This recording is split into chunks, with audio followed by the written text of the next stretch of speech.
Hi everyone, welcome back to my channel. This is an update on who is Bryan Christopher Kohlberger.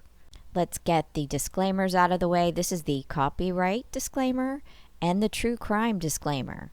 And finally, the most important disclaimer is that all the people discussed in this video, primarily Bryan Christopher Kohlberger, is considered innocent until proven guilty in a court of law. Today's January 3rd, 2023. The presser's not scheduled to begin for a couple of hours, and I thought we'd do a wrap-up about what we know about Bryan Christopher Kohlberger up until this point, and there will be some rumors and speculation, and I'll try to be very clear about that. Keep in mind, this video can be just all considered speculation. Until it's in a court of law and the facts are proven, we'll just call it speculation. So Bryan Christopher Kohlberger, age 28, was arrested on December 30th, 2022 in Poconos, Pennsylvania. He has been arrested for the November 13th attacks on college students Ethan Chapin, Kaylee Gonsalves, Xander Kernodle, and Madison Mogen. He's awaiting extradition back to Moscow, Idaho, with the hearing set today at January 3rd. It's also believed that he's going to waive extradition. So let's look at his history. He was born on November 21st, 1994. He's currently 6 feet tall, 185 pounds, according to the complaint. Bryan attended Pleasant Valley Middle School. I think they called it Pleasant Valley Intermediate, and his classmates generally state that he was bullied a lot, he was overweight, and he was socially awkward. And allegedly he lost a lot of weight before high school, and he attended a boxing gym. According to one of his friends named Nick, Bryan changed between his junior and senior year of high school, allegedly becoming more aggressive, and that he took up the boxing, and then he always wanted to fight somebody. He graduated high school in 2013. And then allegedly 20-year-old Bryan went on to the Career and Technical Institute, but then he dropped out in 2014. One person recalled that he looked bug-eyed, like he was on drugs, and that he went there for a couple of years and left without taking the final exam. Now, I didn't find any backup again on this. It's not mentioned a lot in the major media about any stint at the Career and Technical Institute. However, one of his friends, Casey Arnst, came forward and spoke out about how he was addicted to drugs, specifically heroin, but that he was clean by 2017. Allegedly, he also attended Northampton Community College in Albrightsville, Pennsylvania, where he was a member of the psych group Psi Beta and got involved in, quote, raising awareness of hidden disabilities. I'm wondering if he got his undergraduate, his AA, from Northampton Community College and then went on to his next institute. But I just have to ask myself, what happened at Psi Beta? Psi Beta doesn't sound like a regular Greek fraternity. Maybe it's just a psych group that they call themselves Psi Beta. I wonder if anything awry happened at Psi Beta. I haven't heard anybody speak out about their time with him. He was also employed as a part-time school security officer by the Pleasant Valley School District for several years, I believe, until he went off to get his doctorate. So that's near his family home. Bryan studied psychology in 2018. He earned his bachelor's degree in psychology from DeSales University. So he graduated in 2020, and due to COVID, I believe that the graduation ceremony was virtual. Then Bryan went on to pursue his master's degree in criminal justice from the same institution. So that's DeSales University. And he graduated from DeSales University in Pennsylvania in May or June 2022, last year, with his master's degree in criminal justice. So he had his undergrad in psychology, then he had his master's degree in criminal justice. And I think the entire program, the master's program, was online due to COVID. And this is where things get really weird online, because he puts in a very, I think it's odd in retrospect, survey as part of his quote unquote research. But in theory, he was already graduated or graduating with his master's degree in criminal justice from DeSales. But let's just have a look at the survey. So this was posted on Reddit by the username criminology_student. Note that Reddit has now taken all this down. Research participation needed. Hello, my name is Brian, and I'm inviting you to participate in a research project that seeks to understand how emotions and psychological traits influence decision-making when committing a crime. In particular, this study seeks to understand the story behind your most recent criminal offense, with an emphasis on your thoughts and feelings throughout your experience. In the event that your most recent offense was not one that led to a conviction, you may still participate. Additional surveys are included after the open-ended section as to best understand your unique traits. The study should take about 15 to 20 minutes to fully complete. He also tells you how it's completely confidential. It also, tells you he was a student investigator with his name right there, and also his email address. Okay. So, that was actually posted in a subreddit for ex-cons, and I think 2 or 3 other subreddits. This really happened. This is a real screenshot. I'm not going to spend this video getting into every question that he posed, but one of them was, after committing the crime, what were you thinking and feeling? How would you leave the scene? How did you accomplish your goal? Now keep in mind, let me talk on the side. Keep in mind that sometimes when people commit a crime, they don't necessarily have some huge goal ahead of the time.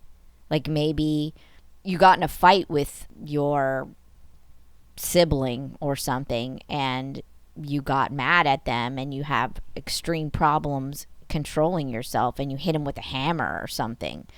You're not trying to accomplish a goal, you're just lashing out. So one of the questions was, please explain what you were thinking and feeling. After arriving, what steps did you take prior to locating the victim or target?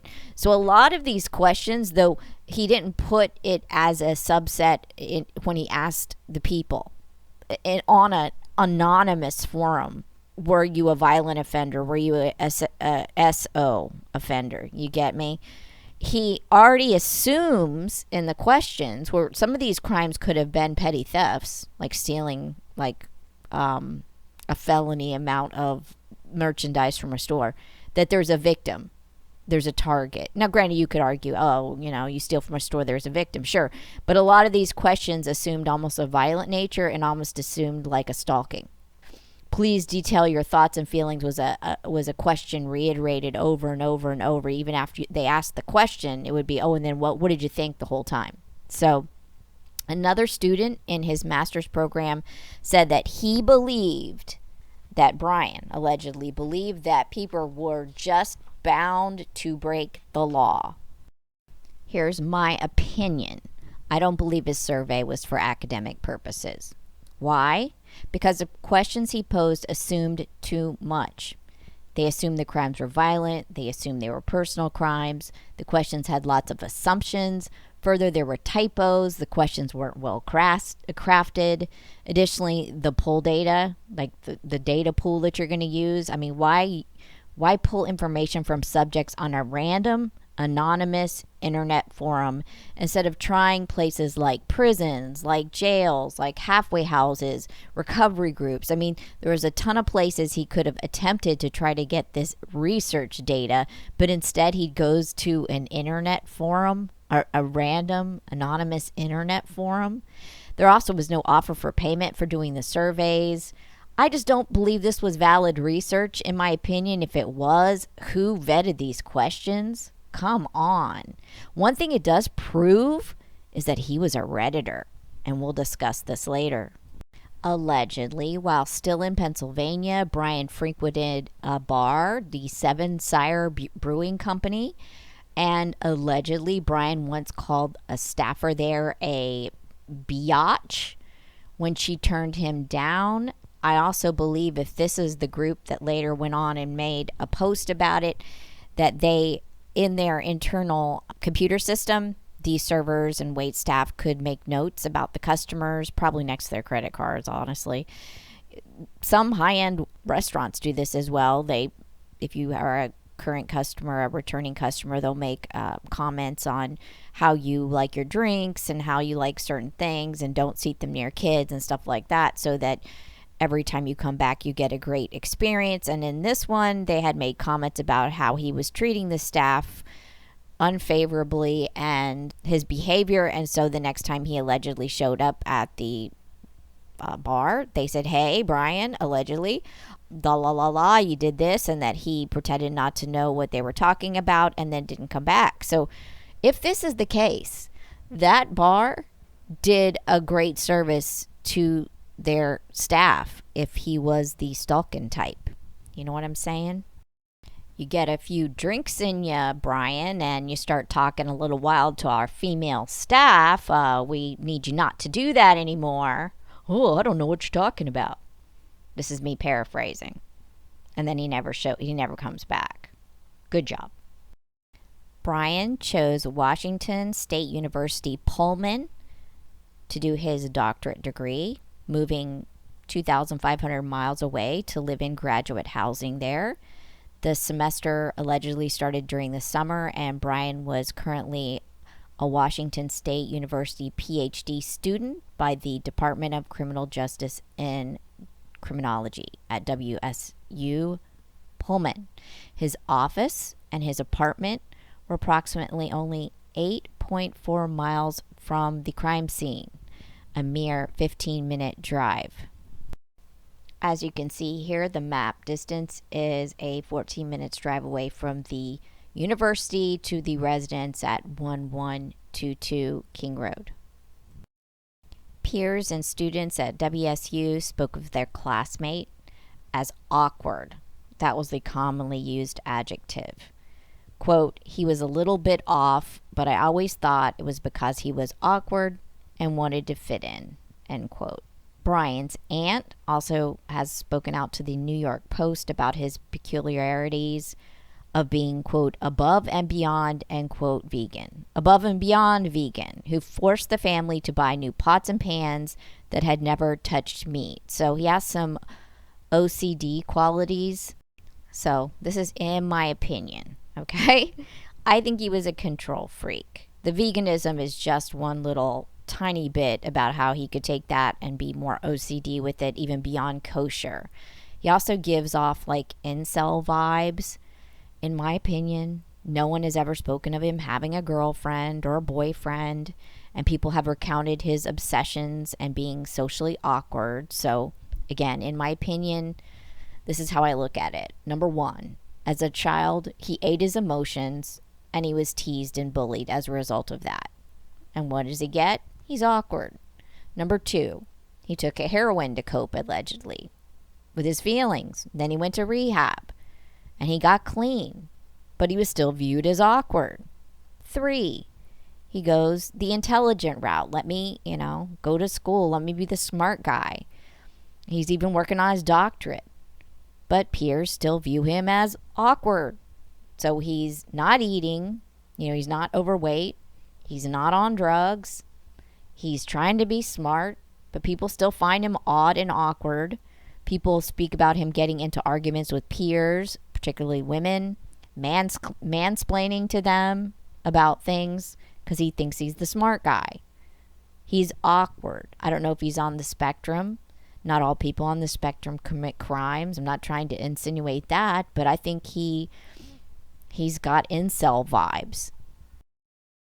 According to a classmate who was enrolled with Bryan in 4 criminal justice classes, Bryan went to his classes and he finished the semester out, even around the crime. And then according to another student, he was a teacher's assistant and he was grading papers on November 27th at 4:38 a.m. So he would burn the midnight oil to grade the papers. Ex-students have said that he was a harsh grader as a teacher's assistant before the murders, but then after the murders, he basically gave them hundreds for anyone turning in the assignments. I just want to note that sometimes people are accused of being harsh graders and then they ease up. I don't know if it was because of after the murder he was easing up or simply just gave up and was just like, forget it. I'm just going to give everybody hundreds because I'm worried about getting on Reddit and talking about my crime, in my opinion. The semester ended on December 9th at WSU, and the exams were from December 12th to the 16th, 2022. And the police announced the search for the white Elantra on December the 7th. And seemingly, Bryan used his vehicle even after it was announced that a white Elantra was being looked for. Reddit had at least 3 dedicated subreddits to the case, and since Bryan was clearly a Redditor, posting that survey to Reddit, of all places, are we to assume that he doesn't read Reddit? No. In my opinion, no.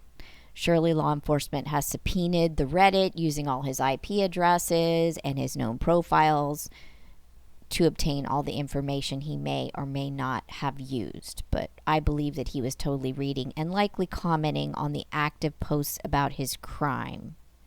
If he committed the crime, of course, that's an assumption. But, can a narc resist posting on crimes that he may or may not have committed? I mean, why would he do that? To control the narrative.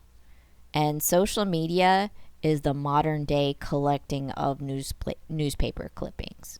Back in the day, you'd find the serial killer kept a box of newspaper clippings. This is the modern day version of that. After the end of the semester, Kohberger then traveled 2,500 miles to Pennsylvania to his family home in the Pocono Mountains. His father flew out to Washington to help Bryan drive the white Elantra the 2,500 miles back to the family home for Christmas break. And allegedly it was already planned before the fall semester. And allegedly they also received 2 speeding tickets on the drive. Allegedly, the FBI had been surveilling him for 4 days before the arrest. At least 4 days, in my opinion.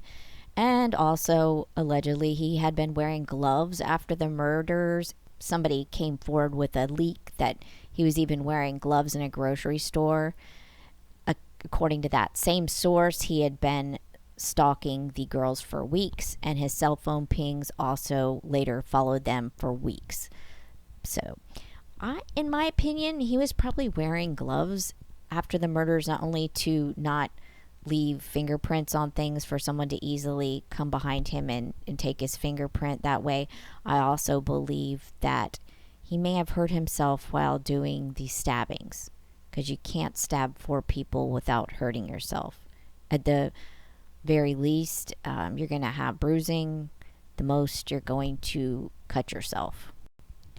Members of Troop N and the Special Emergency Response Team, that's a SWAT team, took him into custody at his parents' home. I think it was 3 a.m. And according to intrepid reporter Brian Enton, upon his arrest, BRYAN Kohberger asked if anyone else had been arrested. Was he playing mind games with the police? And allegedly, according to his attorney, Bryan does not recall asking if anyone else had been arrested for the crime. No, they're going to have body cam video of all this, so every gesture, comment, it's all going to be captured. He's currently in custody at the Monroe County Jail until today for his extradition hearing, which he is said to be waiving. BK spoke to the police for about 5 to 15 minutes before invoking his right to counsel. His attorney for the extradition said that they asked him if he knew what was going on, and that he replied, quote, "Of course I know what's going on. I live 10 minutes from this," end quote. The family issued a statement basically saying that they're standing by their son and that they love and support the son and the brother, and they're standing by him as the whole legal process unfolds. Allegedly, the family's in shock and they can't afford an attorney for him. As of yesterday, so that would be January 2nd, Bryan was still waiting for the hearing, and a prison guard leaked by telling a reporter that Bryan had been sitting on the ground facing the wall and not talking. Gotta wonder, I mean, what else what else did you expect him to do in a solitary, almost like on a suicide watch type concept? So I don't know. The hearing today will probably be like 2 to 5 minutes, literally, because they're just going to ask him his name, that he is represented by Mr. Jason Allen LaBar, that there's an extradition order, and does he waive it? Yeah, it's going to be very fast. It's not going to be a long hearing, as far as I know. So that's where we stand. So we'll find out more today. Basically, they performed search warrants on his graduate housing at WSU Pullman campus. That's the Steptoe Village apartment. He was in 201G. They cordoned it off. They processed it. CSI processed it. They also processed warrants for his office. He was sharing it with, I think, 2 other PhD students. So they raided the office at Wilson Short Hall, room 12. So they've gathered his car, probably things from his parents' house, from his apartments at the Steptoe Village, and also his office. So one would think they've got all his electronic devices as well, his phone and things like that. Per the Moscow Police Department presser, law enforcement still looking for the weapon thought to be the combat-style knife, the K-bar. So I'm also liking that the county prosecutor could double as Saint Nick. I mean, I love a character. So anyway, we are waiting today's hearing. I don't think much is going to come from it other than him being transferred. And then eventually the probable cause affidavit will be released. And then you'll be able to see just the basic elements, the basic things they use to secure the probable cause to arrest him. So it's not going to be everything. It's just going to be the basics. All right. So that's where we stand right now. I'm sorry this is so rushed. Just wanted to get this out before the presser and to do a wrap up about where we stand. And without further ado, if you have any information, please call the tip line at 208-883-7180. They still want to know if anybody knows him. So if you have any information regarding Bryan Kohberger, call the tip line. Stay on the line. I believe it's the FBI's tip line. So just be patient. They'll answer your call. They'll get it to the right person.